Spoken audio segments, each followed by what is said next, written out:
100 prize. Welcome, welcome to the nation's capital. Welcome to the nation's capital. Magandang umaga. Welcome to the nation's capital. Magandang umaga. Warri wabodee garreettan akka ijoollee san hin miinetti of eeggannoo godhaa, because we know what's going on. Hin qoqqoodinaa ijoollee isinitti himna, walitti hin naqinaa, leave them alone.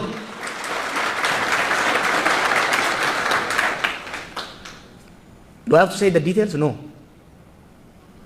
Waan hojjetamu ala kanatti eega dhufni waan agarre baay'ee jira, waan nama qoqqoodu, waan nama lubbuu fi kennee jiru gartuu gartuutti qoqqoodee wal ficciisuudhaaf shira hin beeyna bara ta'a keessaa kana nuu miti kan ijoollee san miidhaa jiru.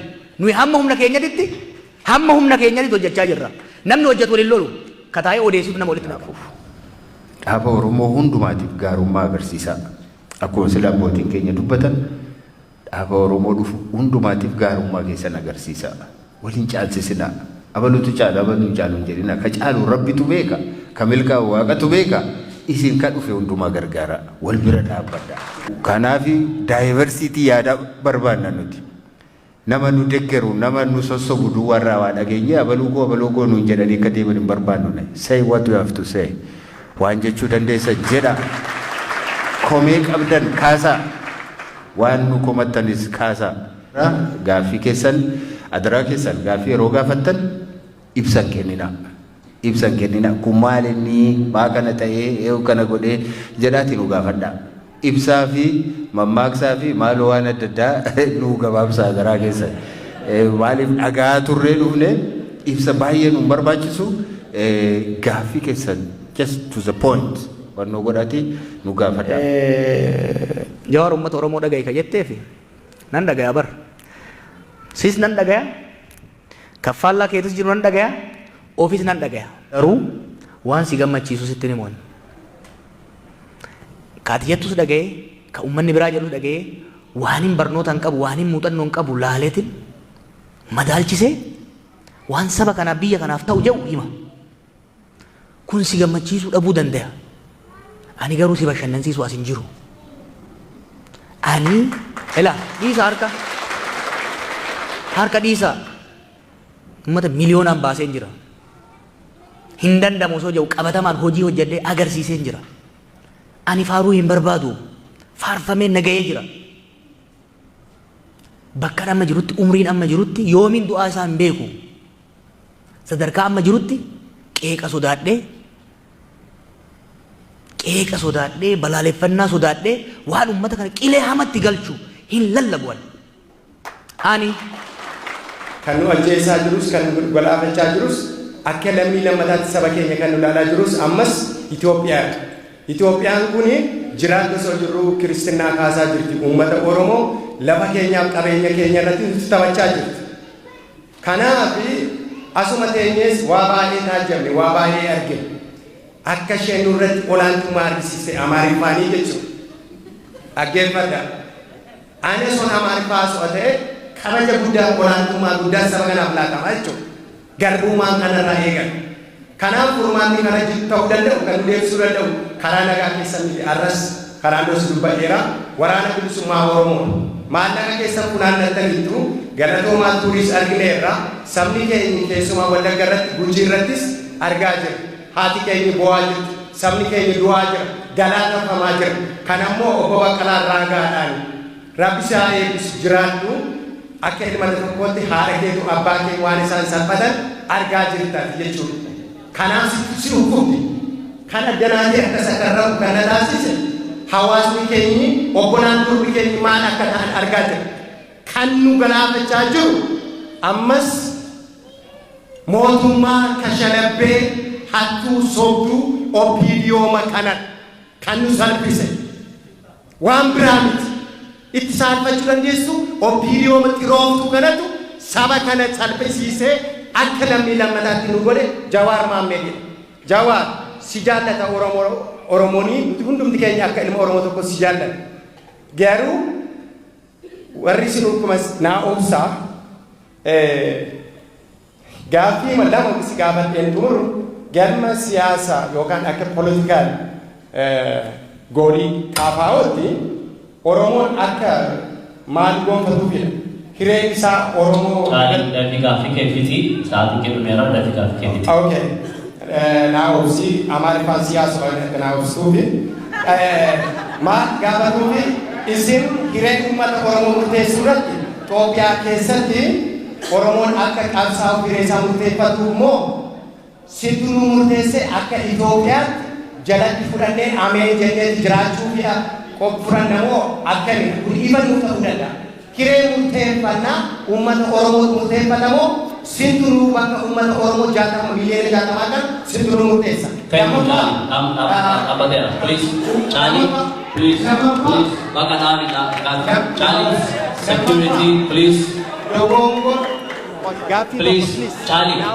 Kabaja si kenera. Namni baay'ee ta'an kabaasaa jira laa. Mana kana kabajaatillee. Fanaadu, take the mic away. Please, security help us. Please. Gaaffii tokko. Sabat, okay. Jaalala.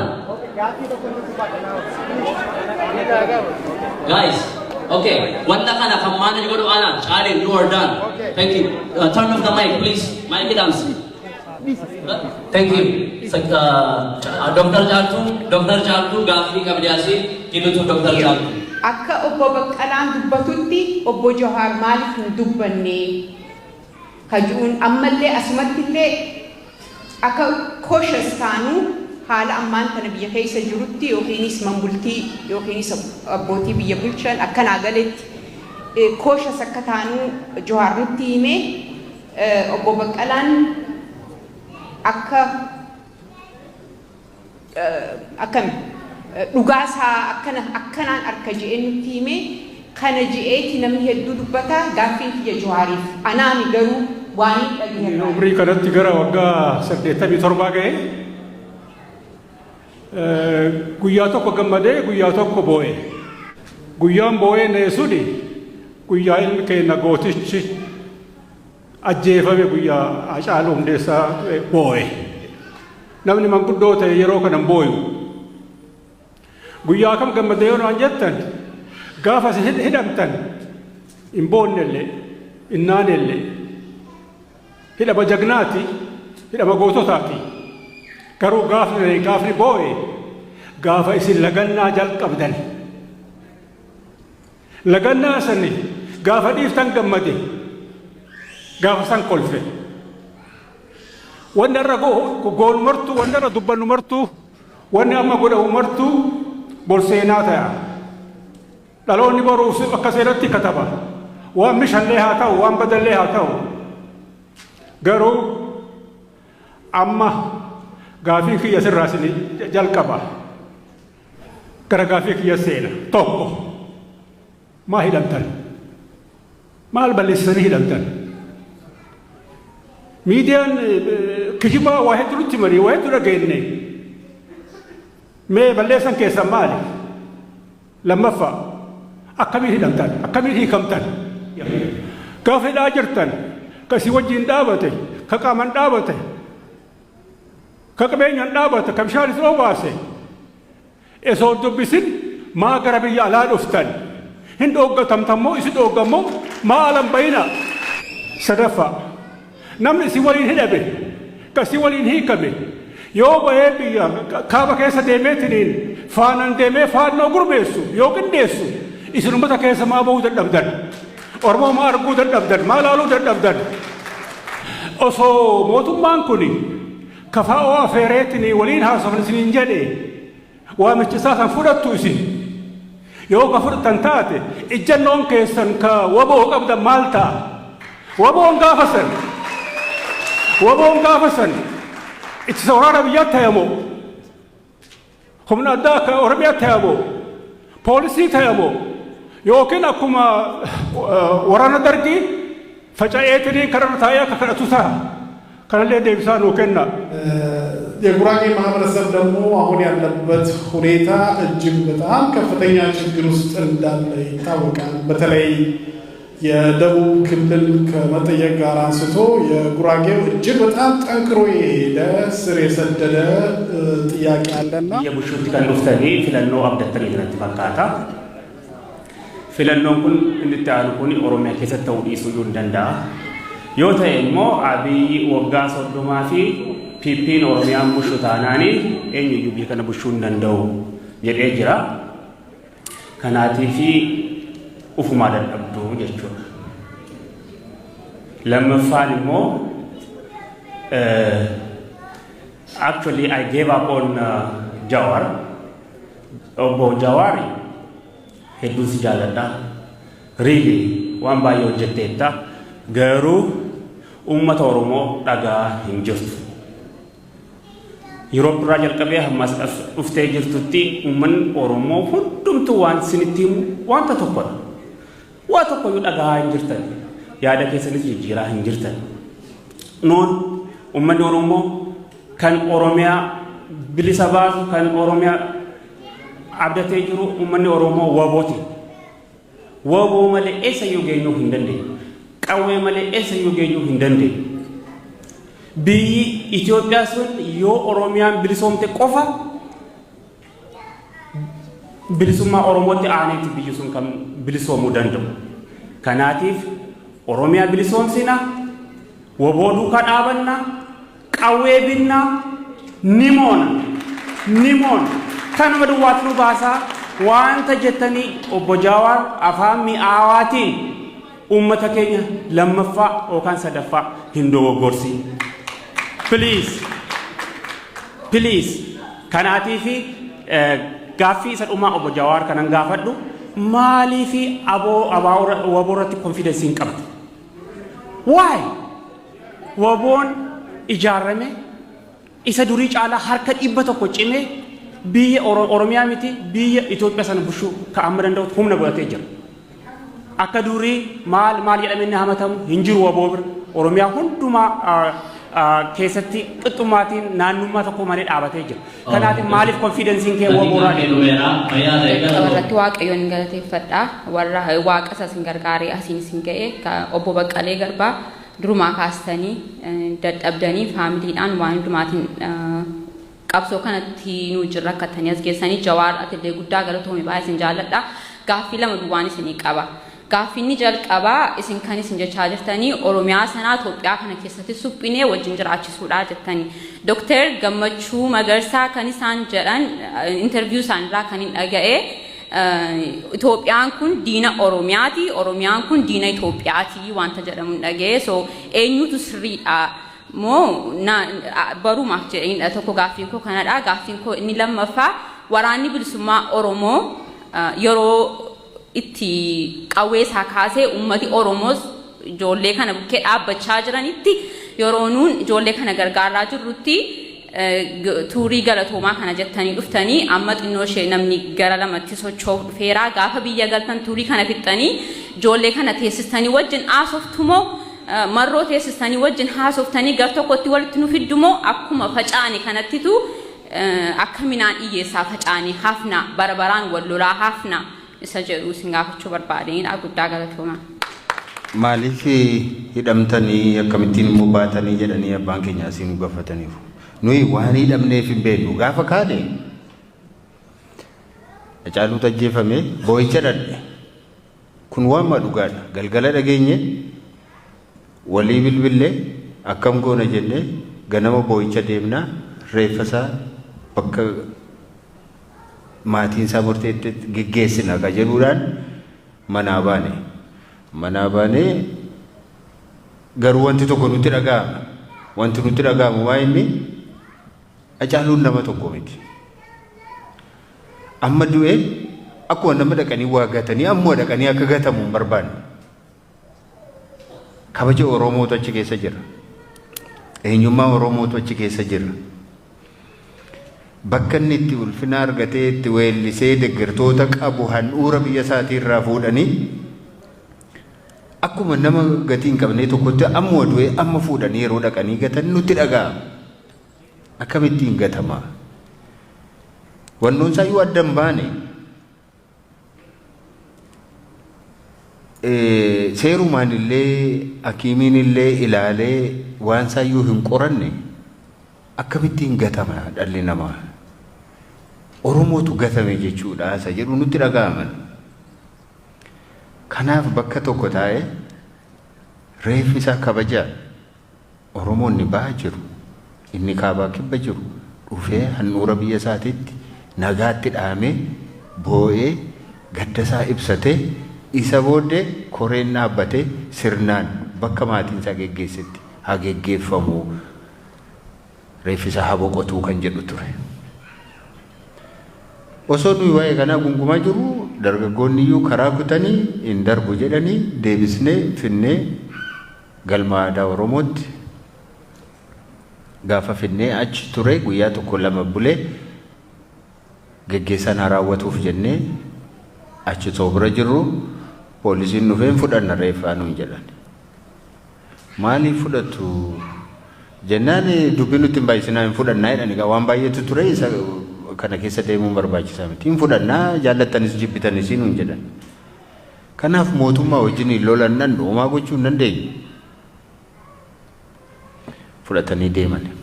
Egaa immoo galla nuti eega reeffa fuutanii deemtanii eega geggeessuu hin dandeenye. Bakka itti geessitanii yoo eega nutti hin himne nummoo gallagaa jennee konkolaataa keenya seennee gaafa deemuuf kaanu asuma turaa nuun jedhan. Turaa nuun jedhanii hiikkadhaa nuun jedhanii eegdota keenya hiikkachiisanii moobaayilii nurraa fudhatanii waan hundumaa meeshaa nurraa fuudhanii qabattoo keenya nurraa yaasanii mana hidhaatti nu naqan. Kanu gaafa ba'u immoo eega gaafa dhannee achitti mana sana eega mana hidhaa seenneeti guyyaa tokko namni waa tokko nun gaafadhe. Anaan gaaf tokko illee waamanii na gaafataniiru Jawaarin immoo maqaa masaa hin gaafanne akkasumatti maqaa isaa waan beekaniif Jawaar Mahammad jedhanii barreessan malee gaaffii tokko iyyuu hin gaafanne. Gaaffii tokko waa biraa dhiisaati. Akkasumatti hin teenye waggaa tokkoof ji'a ja'a teenye jaarsoliin gaaf tokko ganama dhufan. Dhufanii kun har'a jalqabdanii mootummaan murteesseeraa ba'uuf deemtuu isin baafna jedheera isin hiikna jedheera mootummaan jedhan. Mootummaa maaliif isin dhamaasaree? Eega nu hiikuu barbaade xalaa barreessee mana murteetti ergee manni murtee suni hiiki jedhee mana sirreessaatti barreessuu duwwaadha. Isinii maa dadhabdanii? Maaliif isin dadhabsiisa mootummaan jenneen? Dhaqaatti maa jennaan dhufnee jedhan. Waan nutti himtan hin qabdanii. Waan haasofnu hin qabnu. Dubbiin dhumaadha. Nu hiikuu barbaade miti. Amma garaa isaatii nu hiikuu barbaade miti. Gadhiisaa jedhee mana sirreessaatti barreessuu malee isinii hin dadhabsiisuun irra hin turre jenneen jaarsoliidha. Kana jedhanii jaarsoliiyyuu lollee jennaan jaarsoliin naqanii waan isaan jedhanis dudubbatanis baay'ee quban qabnu achi gara ji'a tokkooyyuu nu tursanii galgalma tokko dhufanii kottaa ba'aa nuun jedhan. Gaafa baay'eedhaan bakka itti gallu iyyuu hin qabnu nuyi mana itti gallu iyyuu hin qabnu anis mana hin qabu innis mana hin qabu Hamzaanis hin qabu hin qabnu mana itti gallu iyyuu hin qabnu nuti.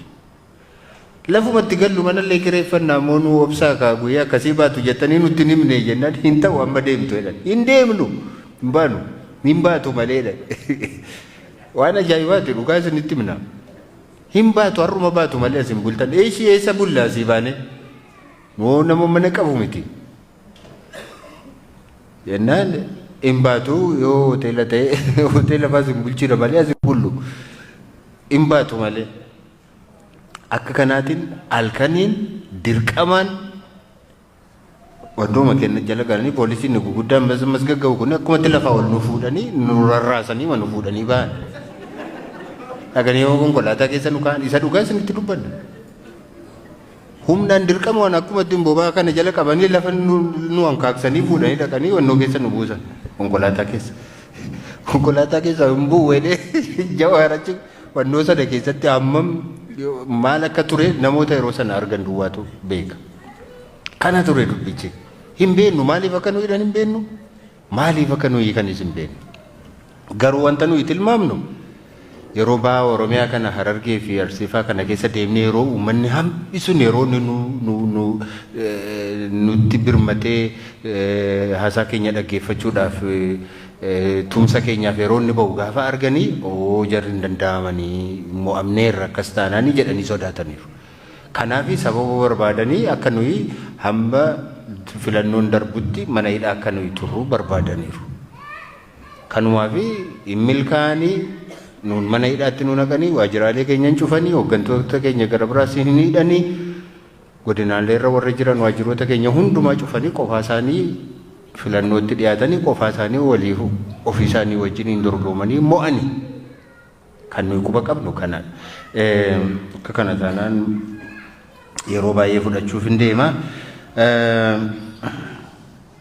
Osoo uummata biyya keessaan dubbisiin maaliif dhuftanii jedhanii sila dubbadheeraan walgahii tokko yoo waamuu hin danda'amu uummata hin danda'amu bakki isaas hin jiru haalli isaas hin jiru uummannis kora yeroo darbe geggeeffanne iyyuu kora keenyarraa deebi'anii nama meeqatu hidhame baay'ee haala rakkisaa keessa jirra kanaaf hin dandeenye sababii kanaaf karaa makanatti isaaniinis uummata galateeffatan malee galateeffachuu hin dandeenye.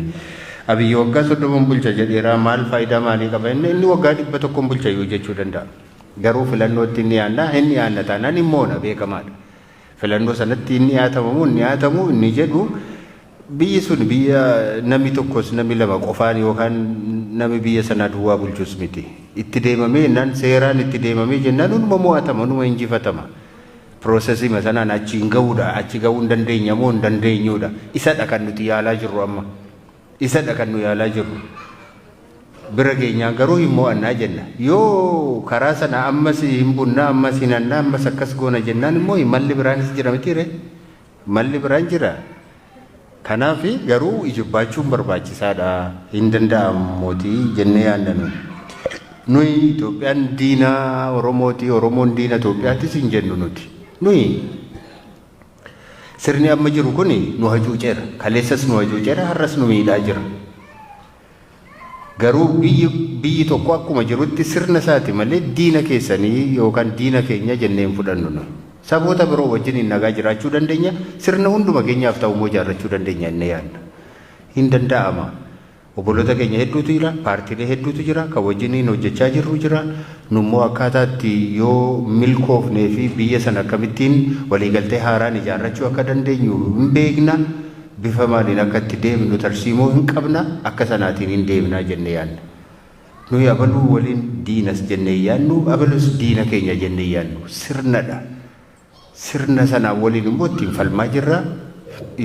Sirna sana immoo ofirraatiin geggeessina jennee abdii kanaatiin deemna jechuudha.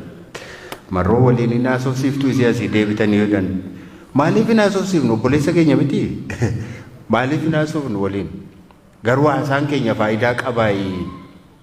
Maaliif kan nuyi dhiibbaa gochaa jirru warra mootummaadhaan TPLF wajjin haasawaa jirta.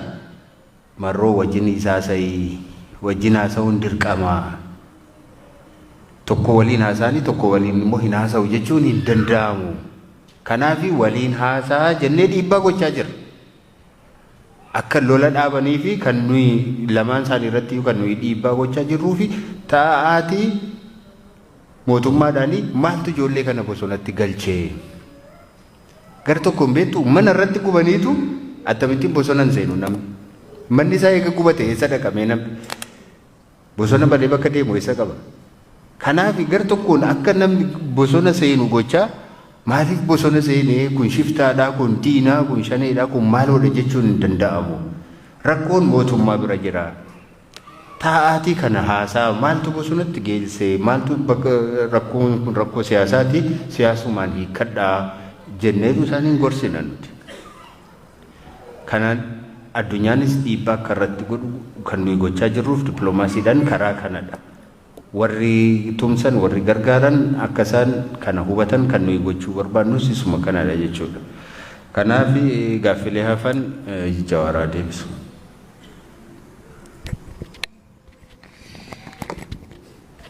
Gaafii Jaanet gaafatte akka obbo Baqqalaatti maal haasofne jettu hidhaan guutii nama gooti beekta.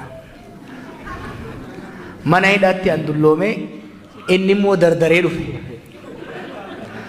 Mana sida hin sodaatan an jedhe yeroo hunda inni yoon du'es jannatan seenedha ani immoo yoon du'e azaaban seenedha waan hin jiruuf xiqqoo jijjiirti jechuudha. Waan tokko haasaa jirra akkuma adda addaatti dhiyeessaa jirra. Ejjennoo paartii keenyaatti kan jalaqqisaa jirru. Sagalee maa gallaafatte kan jettaniifi it's for a cause. Biyyi nuti biraa hidhamneef nuti baane jarana takka miti. I'm not going to lie to you. I do not want to add fuel to the fire. Itoophiyaan biraa hidhame ibiddi gamasii bosonarraa itti dhufaa ture. Abii rabbii jedhi ibiddi dhufaa jira waliin irraa haa dhorginu jennaan didan. Itoophiyaan an itti ba'e mooyi ibiddi kallattii hundaan bosonarraa dhufee itti qabatee jira. Yeroo dheeraaf kan hin callisee fi where should we fit in? Rakkoo kana akkam haa goonu? Ulfina sagalee kiyya, ulfina paartii keenyaa ni beeknanu. Kanaaf maal yoo goone rakkoo uummata keenya ragahaa jiru kana akka dhuunfattis akka paartiittis maal godhuu qaba kan jedhu sirrumatti itti yaadne nu. Anis akka dhuunfatti hoggansa biraa wajjinis mari'anne. Kanaaf uummanni keenyas sabaaf sablammoonni sunis rakkoo hamaa itti as keessa jiraniif daran itti hammaataa deemu jira keessaa bahuudhaaf lolli kun dhaabbatuu qaba. Ibiddi kallattii maraan itti qabateera jenneera. Gaafa nu bahu hennu san at least gagama Tigraay dhaamsuu eegalanii turan. Abdii xiqqoo qabaannee turre. Garuu immoo gara kaan immoo belbelchaa deeman. Nuyi kan jenne ibiddi gama maraan waan qabateef gara tokkoon dhaamsitee gama biraa dhiisuu hin dandeessu. Ibidda gama maraa dhaamsii kanarratti shoora keenya taphachuu barbaanna. Saba keenyaafis biyya saniifis kan fayyadu kana jenneet kanaan nu jechuudha. Maaf hidhamtan ka jedhu piroosesa isaa akkaataa itti hidhamne inni ibsee jira. Garuu this is part of a larger question. Waan waggoota lamaan dabre kana taane maaliif taane ka jedhuuf gaafachuun barbaachisaadha. Hacaaluun maaliif ajjeefame? Namni keenya maaliif dhume? Dargaggeessi maaliif bosona seene? Lolli Tigraay wajjin maa eegale? Ibiddi biyyattii guutuutti maaliif qabate? Keenya isolate goonee ilaaluu hin dandeenyu. Overall waggaa afran irraa haalli ture osoo wayi waannu baaburri hadiida irraa bahe. Erga baaburri hadiida irraa bahe tokko hin caba, tokko hin du'a. Qabeenyi hin barbadaa'u. Holistic picture biyya sanii qabaachuu barbaachisa. Rakkoon biyya sanii hedduu wal xaxaa dhufee jira. Kanaaf hidhamuun keenyas dogongoroota hojjetaman san keessatti laalamuu qaba. Uummata biyyaa osoo dubbisitiin maa dhuftan ka jedhu dhugaa gaafi sirriiti. Irra deemnee osoo galateeffannee ni gammanna. Sunni haalli sun hin danda'amne. Garuu uummata keenya beegii irraa haga cinaaksanii irraa haga kamisetti dhufee nu laalee jira. Ji'a lama guutuu waan qabu qabatee ji'a lamaa as dhufnutti guyyaarraa namni keenya dhufee rakkoo isaa nutti himata. Kanuu falmusin falmaa kanu galateeffatuun galateeffataa.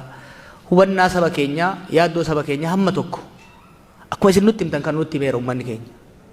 Kanaafillee ummata gunkumaa irraa cufannee osoo hin ta'in ummata dhaggeeffannee dhufne. Osoo mootummaan ni mari'anne jedhee qophiidha. Qophiis qabnaa qophaayaas jirra. Mootummaan gara mariitti seenuun dirqama. Ofis baraaruu biyyas baraaruu yoo barbaade dirqama. Ala Itoophiyaan suni biitti suni amma booda waa lama hin dandeessu sirriitti dhima. Sirna abbaa irree gateetti ittiin baadhattu hin qabdu. Lola itti fufsiisuu hin dandeettu. This is almost law of physics amma biisanitti. Economy has collapsed. Economy collapse godhee waan jiruuf godha. Keessa isin kaalaa ganaa waan biraa jettan. Keessa hin dho'a. Maaliifi is a consumer state ta'ee jira. Under Mallas it was at least a developmental state, corrupt developmental state turte. Right now production hin qabdu is a consumer state that's consuming itself. Mootummaan gara mariitti dhufee lola dhaabuu baannaan baasiinsaa dabalaa deema. galiinsaa dhaabbataa deema dhoowwinsaan oolamu. Gara mariitti seenuun inuma dhidhiitatti malee gara mariitti seenuun dirqama jechuudha. Waan way another inuma seenu. Kanaaf qophaa'uu barbaachisa. Ejjannoon nuti qabnu maali? Sirriitti yoo nu dhaggeeffattan. Itti mari'annee itti qopheessinee deemaa jirra bara. Ela. The war politics is over, sirriitti dhimma. Politics of war is ending. Politics of peace is coming. Waggoota lamaan sadeen dabre kana keessatti sagaleen Oromoo politics of war keessatti illee absent ture. Politics of peace keessatti illee sagalee Oromoo hambisuudhaaf yaalamaa jira. Kana diidaa jirra jechuudha. We deserve, we demand a seat at the table. Kana gochuudhaaf kan socho'aa jirru. In a nutshell. Gara humnoota hidhatan wajjin protookoolii bataasaa qaba. Akka amma isin yaaddan kanatti sadarkaa lolli biyya sanii gahetti jaarsummaa abbaa gadaatiin Baqqalaaf Jawaariin jeeluu fi ibsaatiin wani ta'u hin jiru. Amma internationalized ta'ee jira konfliktiin Itoophiyaa keessaa. Is no longer domestic. Is international. Why? Humnoonni alaas baay'ee keessa seenanii jiranii. Konflikti illeen local conflict irraa guddatee full-fledged civil war ta'ee jira. Kana immoo furuudhaaf akkaataa seera qaba. Sirna qaba, principle jira kan ittiin hordofamuu qabu. Third party waliin filatu, venue waliin filatu, steppiidha qaba, truce irraa akkuma Tigraayitti argaa jirtan miti. Tigraayitti truce, temporary humanitarian truce, some booda ceasefire, some booda political negotiation jedhamaa deema. Maaltu barbaachisaa? Simultaneous and multi-track process waan jedhamu barbaachisa. Kunis maali? Mootummaan humnoota isaa waliin walolaa jiran kana wajjin adda addatti marii eegala. Akkuma humna TPLF wajjin eegalan waraana bilisummaa Oromoo wajjis, warra Gambeellaa wajjinis, warra Beenishaangul wajjinis simultaneous but multi-track. Keessatti immoo kan godhamu nuus kan godhamu hin jiraata jechuudha. Dhumarratti yoo biyyi kun kan milkaa'u taate waggaa tokko lama booda sadii booda traakiin adda addaa kun dhufee walitti dhufa. It has become so complicated. Waan laafaa as ga'uu hin qabnetu yeroo ammatti baay'ee xaxamaadha. Dafanii amma lola kan dhaabuu baannaan immoo bara dhufu kanarra caalaa xaxama. Domestic warri biyya keessaa wal lolus lakkoofsi isaa dabalaa deema. Ispoonsarri alaas dabalaa deema. Bakkuma qabatanii gadhiisanillee rakkisuuf deema beektu. Kanaaf protookoolii hordofantu jira. Sanirratti hawaasa addunyaatti haasayaa jirranu. Ibidda gama tokkoon dhaamsitee gara biraatiin deema. Oromoo waan taaneef waraana bilisummaa Oromoo buleeyyan keenya waan ta'eef miti. It's a matter of practicality. Tigraayitti lola dhaabanii Oromiyaatti lola deemsisuun hin danda'amu. Hin dhaabatu lolli akkasitti bifa sanii. Kanaaf kan push godhaa jirru ከጉራጌ ማህበረሰብ የተነሳው ጥያቄ የክልልነት ጥያቄ ልጅትመት ጥያቄ መሆኑን ፓርቲያችን ያምናል። ነገር ግን አሁን እየተካሄደ ያለው መንግስትም ለመብት ተሟጋቾችን በጣም በከፍተኛ ጥንቃቄ መሄድ አለባችሁ። የሀገሪቷ ሁኔታ በጣም ኤክስፕሎሲቭ ከመሆኑ የተነሳ ድሮ የህዝብ ጥያቄ ቨርቲካል ነበረ፣ በመንግስትና በህዝብ መካከል ነበረ። ከደርግ ምናልባትም ከኢህአዴግ ጀምሮ ገዢዎች እየተካኑ የመጡበት ነገር አለ። ህዝባዊ ጫና ሲመጣባቸው፣ ቨርቲካል የሆነ ጫና ሲመጣባቸው ሆሪዞንታል ኮንፍሊክት ይቀሰቅሳሉ። ይሄ ከፍተኛ አደጋ ሊያመጣ ይችላል። ስለዚህ መንግስትም ከዚህ በፊት ሲያደርግ እንደነበረው የክልል ጥያቄ ለማፈንም ሆነ ህዝብ የማይፈልገው መንገድ ለማያስኬድ መቻኮል የለበትም። በተረጋጋ ሁኔታ ህዝብን በሚያሳምን ሁኔታ መሄድ አለበት። ታጋዮችም ሀገሪቷ ክልላችሁ ህዝባችሁ ያለበትን ነባራዊ ውስብስብና አደገኛ ሁኔታ በመረዳት የክልልነት ጥያቄ፣ የዞን ጥያቄ፣ የወረዳ ጥያቄ፣ ሌሎች ጥያቄዎችም በተረጋጋ መንፈስ እንዲሄዱ ካልተደረገ በአሁኑ ሁኔታ ኢትዮጵያ ውስጥ ግጭት መቀስቀስ በጣም ቀላል ነው። ማቆም ግን በጣም ከባድ ነው። ኢትዮጵያ አሁን ያለችው የበጋ ሳር ነው፣ የበጋ ሰንበሌጥ ነው። እሳት ትንሽ እሳት አገር ያዳርሳል። ስለዚህ በጥንቃቄ እንዲኬድ ልንጠይቅ እንፈልጋለን። ወጋ ሶዶማ ሲምቦልቹ በርባደን ጋፊ የዱፊ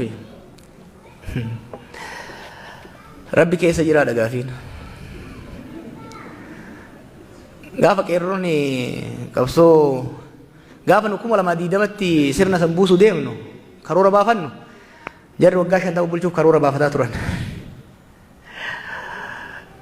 Isin foolish biyya sanitti waggaa 30 namni tokkos ta'ee paartiin tokko nan bulcha jedhee.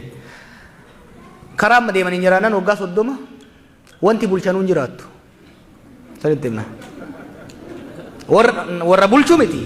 Warri wanti bulchanuu hin jiraattu. Taphni akkasii ta'uu hin danda'u. Nu waan akkasii iyyaannu nu waggaa 30 irratti yoo rabbi nu gargaaree ummata keenya rabbi gargaaree lola nurraa dhaabate waggaa 30tti maal laallamee taanu abaluu aangorra jiraa miti waggaa 30tti maaliif lolli waggaa lamaa biyyattii waggaa 30 duuba deebisee jira waggaa 30 irraatti deebinee bakka san ga'uun keenyayyuu shakkisiisaadha isinitti himaan haala amma jiruun kanaaf jarri mootummaas illuuzinii achi keessaa bahuu qabu. This illusion is a crazy illusion. Haalli qabatamaan biyyi sun keessa jiru waan hawwii akkasiitiif nama fiduu miti. Warra isaan duraatirraa barachuu qaban badii ofiitiin makaraa isaan fidan ofirratti uummata ofiitirratti ilaalaa. Keenyas kanarraa of baratanii deebi'uu qabu. Jawaar uummata Oromoo dhaga'i ka jetteefi nan dhagayaa bar. Sis nan dhagayaa. Kaffallaa keetis jiru nan dhagaya ofiis nan dhagaya garuu waan si gammachiisu sitti himuun kaati jettus dhagaye ka ummanni biraa jedhus dhagaye waan hin barnootaan qabu waan hin muuxannoon qabu laaleetiin madaalchisee waan saba kanaaf biyya kanaaf ta'u jedhu hima kun si gammachiisuu dhabuu danda'a ani garuu si bashannansiisu as hin jiru. Ani ela dhiisa harka dhiisa ummata miliyoonaan baasee jira hin danda'amu osoo jedhu qabatamaan hojii hojjedhee agarsiisee jira ani faaruu hin barbaadu faarfamee nagayee jira bakka amma jirutti umriin amma jirutti yoomiin du'aa isaa hin beeku sadarkaa amma jirutti qeeqa sodaadhee balaaleffannaa sodaadhee waan ummata kana qilee hamatti galchu hin lallabu'an. Ani waan meeqa keessa dabreera waan nan hojjedhe jedhu waan hin baradhe hojitti raawwadhee osoo agartan hojjedhee agarsiiseera. Hojjedhe gaafsanillee osuma akkanatti mormamuu bara hin beeytanii miti. Reefu girmaan jee ture gaafa biyya kana dhufu OPDOtu ergeedhan. Duula meeqa godhame. Waan tokko tokko mataa otoo kaasuu baanne. Diinoo gaafa Stanford University seenee waan tokko barreessuu eegalu hayyoonni Oromoo 20 wayi ta'an akka Stanford irraa ari'amuuf abbaan isaa nama fixaa jira abbaan kiyya bar qaata du'e barreessanii turan bar. I never took it personal and I don't take it personal. Waaqi rabbi hoggaana uumuu saba kanaaf waa buusi jedheeti hamma danda'e buuseera gara fuulduraas karaan itti amane warra waliin amannu wajjin hojii qabatamaa saba kanaaf ta'u ummata hin dhaggeeffanna ummata irra deemnee hin dhaggeeffanna garuu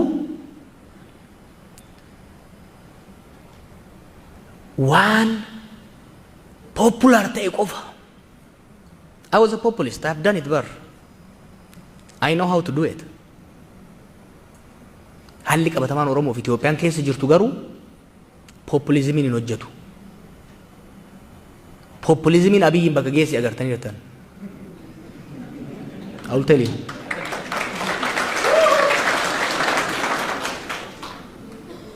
Amma kan barbaachisu nitti himu it requires honest, serious conversation.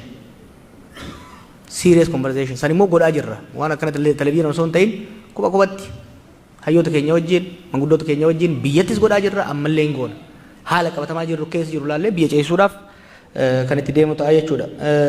Waa'ee walabummaa Oromiyaa irratti yeroo tokko tokko waan hogganni birallee hin jedhin jettu bar. Hogganni Oromoo Oromiyaa hin fottoo isinaa Itoophiyaa hin diigna jedhu hin jiru. Waan saba keenyatti diina guuruu hin dubbatin Rabbi jedhaati.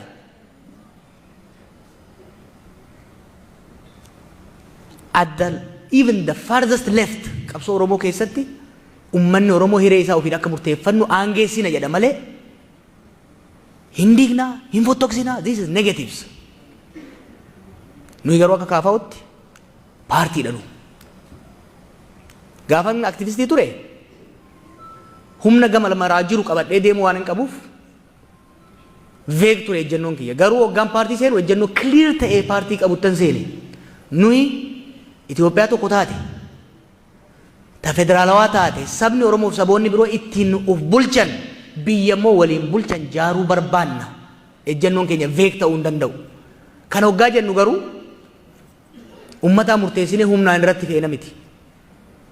Yaada faallaa jiru sun bilisummaa qabaachuu qaba. Kabajamuu qaba. Ejjennoon nuti Oromoof qabnu kan Tigraay irratti qabnu tokkuma. Biyya Itoophiyaatiif sablammoota Itoophiyaatiif wanti gaariin sirna federaalawaa dimokiraatawaa ta'e ka sabaaf sablammoonni itti of bulchan jaaruu jenneeti kan amannu jechuudha. Ka maaliif tuur kana yeroo ammaa gootan rakkannee bara. Yoo achi turre maaliif nurraa turtan maan dhufnee jedhama. Yoo dhufnu immoo maa dhuftanii jedhama. Ela isin yaanne isin dubbisuu barbaanne tokkoffaa yaada qabnus dhiyeeffachuu barbaanne kanaaf dhufne ka waboo wajjin nuyi waboo gargaaruu hin dandeenyu nuti paartii karaa nagayaatiin galmaa'ee seera biyya sanii kabajee hojjetu san qofa osoo hin ta'in waboo wajjin garaagarummaa tooftaa qabna nu qabsoo nagayaatti amanna isaan qabsoo nagaa hin hojjenne jedhanii qawwee kaasanii qabsoo hidhannootti jiru akkasii miti. Nuyi akka paartiititti tooftaa fudhannee jira tooftaan biraa dogongora jennee namannu. Garuu why don't you give us credit?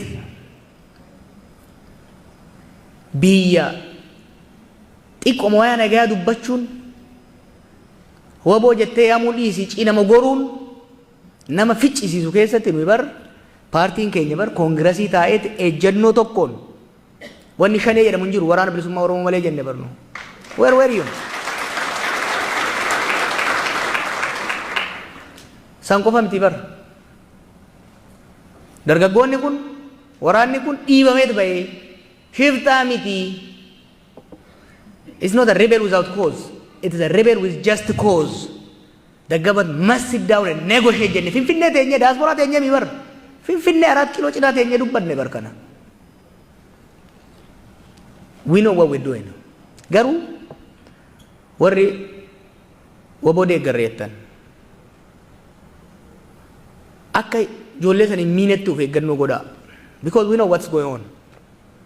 Hin qoqqoodinaa ijoollee isinitti himna. Walitti hin naqinaa. Leave them alone.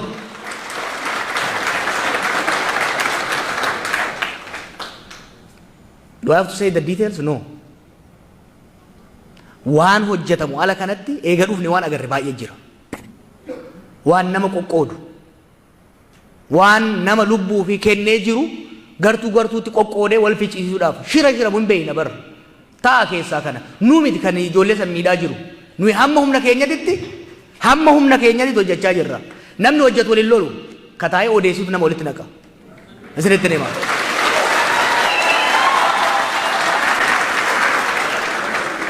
Kanaaf,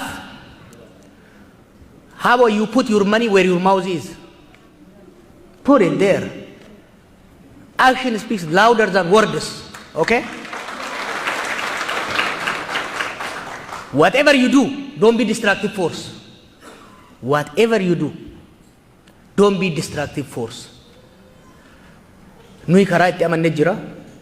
Yoo dandeessan gargaara. Yoo dandeenye karaa hin taa'ettan san gargaara. Garuu negative energy ila nuyi ummata keenya keessa jirra. Ummata keenyatti gad deebina. Waan hojjannu waan dubbannu hin beeyna. Wanni guddaan diaspora irraa barbaannu maal akka ta'e isinitti himu? It's not your dollar. No. We want the dollar, but it's not the most important.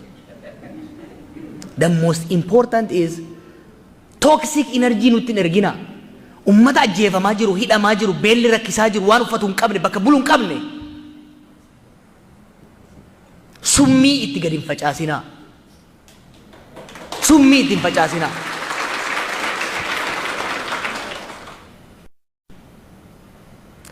show your love for Oromumma, show your love for your brother and sister, show solidarity.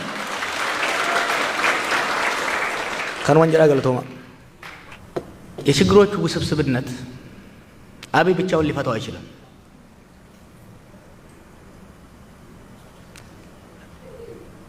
የችግሮቹ ውስብስብነት እንዳው የሚያበዛው ብቻውን ለመፍታት መሞከሩ ነው።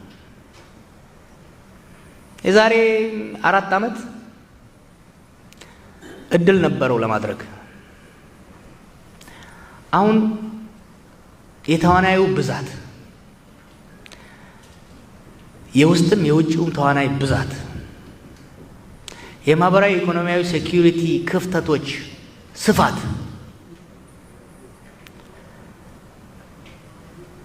የሁሉን ተሳትፎ ይጠይቃል። የገዢው ፓርቲ ተሳትፎ ደግሞ አሁንም ከፍተኛ ነው። ስለዚህ ገዢው ፓርቲን በማግለል ባሱን ከጫካ እናወጣለን የሚለው የሚያሰራ አይመስለኝም። እኔ ኦነስት ነገር ነው የምነግራችሁ። they have to be forced to be part of the solution. they don't have to be begged. ሲቹዌሽኑ ዴማንድ ያደርጋል። አሁን ምንም ደግሞ አማራጭ የላቸው። የኢኮኖሚ ኮላፕሱ የተለያዩ ነገሮች የነሱን ተሳትፎ ይጠይቃል። ግን አሁን እንደሚሉት 30 ዓመት እንገዛለን እንደዚህ የኢትዮጵያ ብልጽግና በእነሱ ስር እየመጣ አይደለም። የኢትዮጵያ መከራ ነው የመጣው። the best Abiy can do for Ethiopia is in the war. ሌጋሲ መታወስ ከፈለገ አብይም ብልጽግና በዛ ሀገር ውስጥ እስካሁን ያደረሱትን በደል እስካሁን ያመጡትን ቀውስ የዛን ህዝብ መካስ ከፈለጉ ጦርነት ማቆም ግዴታ ነው። ጦርነት ካቆሙ አትሊስት ሌሎች ችግሮችን ለመፍታት እንችላለን። ካልሆነ ግን የአጥፍቶ ጠፊ ፖለቲካ ነው የሚሆነው። እዛ ላይ ማበረታታት አንፈልግም። የሽግግር መንግስት ሌላው ተያይዞ የሚመጣ ነው። የዛሬ 4 ዓመት ስለ ዲሞክራሲ ነበር የምናወራው። አክቹዋሊ የዛሬ 2 ዓመት ስለ ትራንዚሽን ሮድ ማፕ ነበር የምናወራው። አሁን ስለ ትራንዚሽን ሮድ ማፕ ማውራት አልችልም፣ እኔ አልፈልግም። ምክንያቱም ወደ ኋላ ሄደናል። አሁን የፒስ ሮድ ማፕ የሰላም ሮድ ማፕ ነው የሚያስፈልገን። ሀገሪቷን ከገባችበት ብዙ ጦርነቶች አትሊስት ሲዝ ፋየር ከተደረሰ በኋላ ከፒስ ሮድ ማፕ በኋላ የሽግግር ሮድ ማፕ ይመጣል። ግዴታ ነው ወደዛ መግባት። አቮይድ ሊያደርጉት አይችሉም። ተመርጠናልና እንደዚህ ዳዝንት ወርክ። ስለዚህ የፒስ ሮድ ማፕ ሊኖራቸው፣ ያ ደግሞ የነሱ ብቻ ሳይሆን የሁላችንም ኮንትሪቢዩሽን ያስፈልጋል። ከዛ ፒስ ሮድ ማፕ ውስጥ የመጀመሪያው መሆን ያለበት በትግራይም በኦሮሚያም ያለውን ጦርነት ሲዝ ፋየር ላይ መድረስ አለባቸው። መልቲ ትራክ ቅድም በኦሮሚያ ስገልጸው ነበረ። መልቲ ትራክ የሆነ ከትግራይ ጋር እየተደረገ ያለው ድርድር ሳይመልቲነስሊ ከኦሮሚያም ጋር ኦሮሚያ ካሉ ኃይሎች ጋርም ቤኒሻንጉል ካሉት ጋርም ማድረግ ያስፈልጋል። እነኚህ ትራኮች አንድ ላይ ሄደው ሜይ ቢ year 2 years from now አንድ ላይ ይመጡና ናሽናል የሆነ ሮድ ማፕ ራሽናል የሆነ ኔጎሺዬሽን ውስጥ መግባት እንችላለን። ፕሊዝ አሁን ያለው ነገር ቲዮሬቲካል አይደለም። ውጪም ያላችሁ አክቲቪስቶች እንደ ድሮ አትዩት። በጣም ኮምፕሊኬትድ ዌቭ ኦፍ ኮንፍሊክት እየተፈጠረ ነው እዛ ሀገር። የተዋናዮቹ ብዛት ከ2 ዓመቱ ስናይ አሁን በጣም በዝቷል። የዛሬ ዓመት ደግሞ ይሄን ጦርነት ማናቆም ከሆነ የዶሜስቲክ ተዋናዩም የኤክስተርናል ተዋናዩም እየጨመረ ነው የሚሄደው። ተዋናዩ በጨመረ ቁጥር ውስብስብነቱ እየጨመረ መፍትሄ ለማምጣት እያስቸገረ ነው የሚመጣው። የትግራይ ወንጀል አሳነሳችሁት፣ አላሳነስ ነው። እኛቸው እጃችን በካቴና ታስሮ ፍርድ ቤት ቆመን አንሰማም። ይሄን ፍርድ ቤት አንሰማውም። የትግራይ ሴቶች እየተደፈሩ የትግራይ ህዝብ እያለቀ አንሰማም ይሄ ፍርድ ቤት ብለን እኮ ረግጠን የወጣን ሰዎች ነን። we are principled in our stand። ነገር ግን አሁን ተነስቶ የሚነሱ ነገሮች አሉ። ለማሳነስ ሳይሆን ችግሩ ትግራይ ላይ ብቻ አይደለም ያለው፣ ተስፋፍቷል። አማራ ክልል ላይ ከፍተኛ ጉዳት ደርሷል። አፋር ላይ ከፍተኛ ጉዳት ደርሷል። ኦሮሚያ ውስጥ ከፍተኛ ጉዳት እየደረሰ ነው። ቤኒሻንጉል ውስጥ ጉዳት እየደረሰ ነው። ቅማንት ላይ ጉዳት እየደረሰ ነው። ስለዚህ ሆሊስቲክ የሆነ በነገራችን ላይ አይሶሌትድ የሆነ የትግራይን ጉዳይ በአይሶሌትድ መልኩ ለመያዝ ይፈልጋል መንግስት። ስህተት ነው ብለን ነው የምናስበው። ኮምፕሬሄንሲቭ የሆነ ሀገራዊ የሆነ መፍትሄ ካልታሻ በስተቀር የትግራይንም ህዝብ ይጎዳል። ትግራይ መሰረተ ልማቱ ወድሟል። ያ መሰረተ ልማት መልሶ ለመገንባት ትግራይ ብቻ ተኮር ፖሊሲ ሊያስኬድ አይችልም። ሀገራዊ ፖሊሲ ለውጭዎች የምንላቸው ምንም እንደብቃቸው ነገር የለም። ሀገራዊ ስትራቴጂ ሊኖር ይገባል። ኮምፕሬሄንሲቭ ፒስ ፕላን ሊኖር ይገባል። ከዛ ጀምሮ ሲስፋየር ጀምሮ ሪኮንስትራክሽን ሪኮንሲሊየሽን እያልን እንቀጥላለን። ስለዚህ በዛ ነው መታየት ያለበት እንጂ የትግራይን ለማሳነስ ስለ አፋር ስንናገር፣ ስለ አማራ ስንናገር፣ ስለ ኦሮሚያ ስንናገር የትግራይን ለማሳነስ ሳይሆን የችግሩ ውስብስበትና ጥልቀት ለማሳየት እንደሆነ ነው። የአዲስ ማህበራዊ ሶሻል ኮንትራክት ያስፈልጋል። አዎ፣ ምክንያቱም ከአመሰራራቱ ጀምሮ አሁን የምናያቸው ችግሮች በኢህአዴግ ጊዜ መለስ ብሌም ይደረጋል፣ በመንግስቱ ጊዜ መንግስቱ ብሌም ይደረጋል፣ አሁን ደግሞ አብይ ብሌም ይደረጋል። የስ they are big problems። የሀገሪቷ ችግር ግን ከስር መሰረቱ እየተንደባለለ እየተወሳሰበ ነው የመጣው። ስለዚህ ጦርነት አስቆመን አዲስ ማህበራዊ ግንኙነት መደራደር አለብን። አዲስ ሶሻል ኮንትራክት ሊኖረን ይገባል። ምን አይነት ሀገር ይኖረን? ምን አይነት ኢኮኖሚ ይኖረን? የስልጣንና የሀብት ክፍፍያ በምን መልኩ? በድርድርና በስምምነት መሆን መቻል አለበት። አለበለዚያ እንትን ነው የሚሆነው። የእኛ ሰው ስልጣን ላይ ስላለ ሪሊ ኦሮሞ በዚህ ይታማል እንዴ? ባይብል ላይ እኮ መጀመሪያ ያመፀው ኦሮሞ ነው። ሌላው ሲያጨበጭብ እኮ ያመፀው መጀመሪያ ኦሮሞ ነው። እኛ እኮ ነን ተረኛ እየተባልን እንወቀሳለን እንጂ የመጀመሪያው ብትር ያለፈው በእኛ ላይ ነው። መጀመሪያ የተቃወመውም የኛ ነው። ኦሮሞ ነው የተቃወመው። ሉጋሚት ይየረን ከሁሉም ቀድሞ። በዚህማ ልትከሱ አትችሉም። ልንከሰስ አንችልም። በዚህ we will not accept this። እንደ ድሮ የዛ ሀገር አሰራር ቢሆን ኖሮ ወንድሜ ዳቦ እስከበላ ድረስ እኔ እያስገሳው መኖር እችላለሁ ማለት እንችል ነበር እኮ እኛ። የአብይና የብልጽግና ጥፋት ትርፉ ምን እንደሆነ እናውቃለን። የህዝባችን መገለል እንደሆነ ስለምናውቅ ለህዝባችን የሚያዋጣው ዲሞክራሲያዊ ግንኙነት ነው። ዲሞክራቲክ ፕሉራሊዝም ነው። አምባገነን አይደለም፣ የማንም የበላይነት አይደለም ብለን ከሁሉም በፊት የተቃወምነን። አሁንም ቢሆን ለሀገር የሚበጀው ለህዝብ የሚበጀው ምንድን ነው ብለን ነው እንጂ ይሄን ያለ ነው ከሌ ስልጣን ላይ ስላለ የሚለው አይደለም። ያ እኛን አይመለከትም። ኦሮሞ በእንቱ ሙርቴሳ ከየቴፍ ኦሮሞቱ ሙርቴሳ akka hogganaatti garuu oromo kasii ta'u kana jedhe yaada dhiyeessuun immoo erga bakiyyaa jechuudha. Waliin dhayaa deemuun barbaadu nuti. Waliin dhayaa waan itti dhamanne duraa dubbadhee bara. Waliin dhayaa oromo wanni sii fayyadu gama diinagdeetiin, gama siyaasaatiin, gama nageenyaatiin kasii fayyadu tokko lama sadi jennee lafa keenya. Har'as lafa keenya, borus lafa keenya, filannollee kanumaan dorgomna, har'allee kanumaan deemna jechuudha. Kanaaf nuti akka paartiitti veeg taanee deemuu hin barbaadu. We are a political party. We are a political organization. We are a partisan organization. Oromoodhaaf imaammanni diinagdee, imaammanni siyaasaa, imaammanni nageenyaa kanaa jennee lafa keenya. Oromoo yoo nurraa fudhata. Ka biraa immoo kanaa miti jedha saniin dhiyeeffata jechuudha. The question about women participation is legitimate. That the women participation in the leadership is almost non-existent. We tried. You know what the problem is? For women to participate in cell world politics, particularly in Ethiopian politics, is the most dangerous thing. Let alone in opposition politics, even in the ruling party, the humiliation our sisters go through every day is unbearable. That's why women are far away from leadership. Akka ummata biyya san keessa jiraatutti eegan galeen arge waan kana isinitti nima. Rakkoon mana hidhaatitti qofa osoo hin ta'in jireenya isaanii keessatti paartii biyya bulchuu keessatti bar dubartoonni achi keessa jiran gaafii nutuu akka oppositionitti hin gaafatamne gaafatamu. Waan isaan salphisu, waan isaan xiqqeessu Kanaaf akka barbaannutti dubartoota hirmaachisuun baay'ee ulfaataadha siyaasaan biyya guddataa jiranii kun. Kana justify gochuu miti. Environmentii dubartoota tiksu nurture godhu uumuu qabna.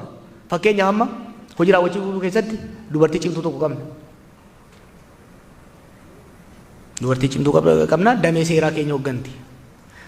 Central Committee keessatti ittiin gara 20 akkas ta'uu qabna. 50 ta'uu qaba ture. Isaayyuu hollachaa goone sinitti himna.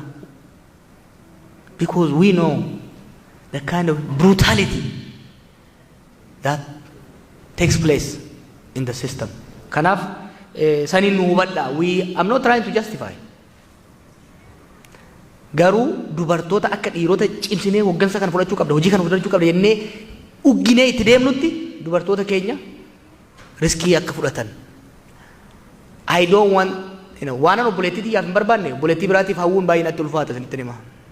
Kanaaf waa'ee social contractiin kaasee waa'ee Eertiraan bilisoomte Tigraay bilisoomte waan bareeddu kaafte. Then what? Eertiraan bilisoomte miti Itoophiyaa irra. Amma booda rakkoo Itoophiyaa salaam aleikum nagatti jedhee deemanii miti. Itoophiyaan rakkoo Eertiraa ta'uu dhiifte? Eertiraan rakkoo Itoophiyaa ta'uu dhiifte? Hin dhiifne. Eertiraan bilisa baate rakkoo hamaa keessa turte. Amma immoo Eertiraan immoo Itoophiyaadhaaf rakkoo taate. በአማርኛ ልበለው ይሄንን ምክንያቱም ሲሪየስ ኮንቨርሴሽን ያስፈልጋል። እህቴ ጠየቀችው ኤርትራ ነፃ ወጣች፣ ቀጥሎ ትግራይ ነፃ ትወጣለች፣ እኛስ ነው ሪሊ ነፃ ወጥተዋል ወይ? የትግራይ ህዝብ የኤርትራ ህዝብ ያን ሁሉ መስዋዕትነት ከፍሎ ኢትዮጵያ ከሚባለው ውስብስብ ጨቋኝ ሲስተም ራሴን ገላገልኩ እፎ ያለ ኢትዮጵያ የኤርትራ መሆን ችግር መሆኗን አቆመች አላቆመችም? በ5 ነው በ6 ዓመት ውስጥ ተመልሷ ከኢትዮጵያ ጋር ጦርነት ገቡ። ማአት ሰው አለቀ፣ ኢኮኖሚው ደቀቀ፣ ለ20 ዓመት ሲጅ ውስጥ ቆዩ። ኤርትራ አሁን ለምሳሌ ኤርትራ እንድትሄድ የፈቀዱት እነመለስም ሌሎቹ በቃ ከእንግዲህ በኋላ ኤርትራ ለኢትዮጵያ ችግር አትሆንም የሚል ግምት ነበራቸው። ኢት ኮንቲኒው ኤርትራ ኮንቲኒው ቱ ቢ ፕሮብለም ፎር ኢትዮጵያ፣ ኢትዮጵያ ኮንቲኒው ቱ ቢ ፕሮብለም ፎር ኤርትራ። the same will happen to others too. የትግራይም ጉዳይ ቢሆን እስቲ ኬርፉል ክሪኤቲቭ ሶሉሽን ሊያስፈልገን ይሻላል። አንዳንዴ ዲቮርስ ሶሉሽን ሊሆን ይችላል። ሜቢ ሜሪጅ ካውንስሊንግ ሊያስፈልግ ይችላል። እኛ እንደ ኦኤፍሲ ለህዝቦች የሚሻለው መገነጣጠልም አይደለም፣ ዩኒተሪ ሲስተምም አይደለም፣ ፌዴራላዊ እውነተኛ ፌዴራላዊ ዲሞክራሲያዊ ሲስተም ነው ስንል አስበንበት የሌሎች ሀገሮች ተሞክሮ የኛንም ሀገር ታሪክ የቅርብና የረጅም ጊዜውን አስበነው ነው። ለህዝቦች የሚሻለው አዲስ ሶሻል ኮንትራክት ቢመጣ ነው። ኦሮሞንስ ከነተ ያዱ ቀብደን ዋንጀኑ ከናው ለፉ አካኔ ሜርቃናኒ ከየቻይሩ ማልቱ አክመ የነ ወኒ ቀብሶፍኑ ኑፊ ሚቲ ኢልማን ኬኛፍ